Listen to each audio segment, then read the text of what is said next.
एक महत्त्वाची बातमी आहे। मुंबई महापालिकेच्या 1000 कोटींच्या निविदा रद्द झाल्यात आणि यामध्ये गैरव्यवहाराचा आरोप करण्यात आलाय।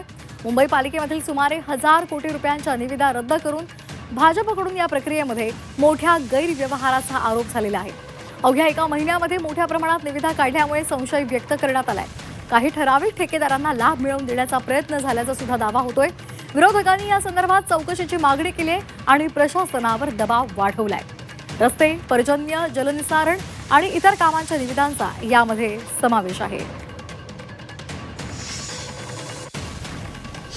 1000 कोटीपेक्षा जास्त रकमांचे टेंडर्स किंवा व्यवहार रद्द केले असतील भ्रष्टाचाराचा संशय आल्यामुळे, तर त्या संदर्भात मुंबई महानगरपालिकेच्या विद्यमान नव्या आयुक्तांचं अभिनंदन केलं पाहिजे।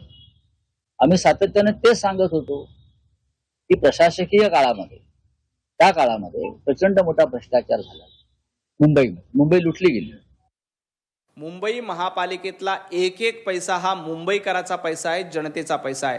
त्याच्यामध्ये कुठेही भ्रष्टाचार होणार नाही। तो संपूर्ण कारभार पारदर्शक असला पाहिजे, ती संपूर्ण प्रक्रिया पारदर्शक असली पाहिजे। त्यामुळेच अशा पद्धतीची जी काही टेंडर आहेत ते रद्द करण्याचं काम करण्यात आलंय। ही टेंडर पुन्हा नव्यानं काढली जातील।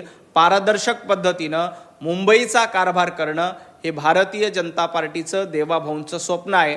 त्यामुळे आम्ही अतिशय पारदर्शक पद्धतीनं येणाऱ्या काळामध्ये कारभार करू, त्याच दिशेनं टाकलेलं हे एक पाऊल आहे। तपास करून त्याच्यामध्ये जर का कोणी दोषी असेल तर निश्चितपणे त्याच्यावर कारवाई केली जातील, कोणालाही सोडलं जाणार नाही।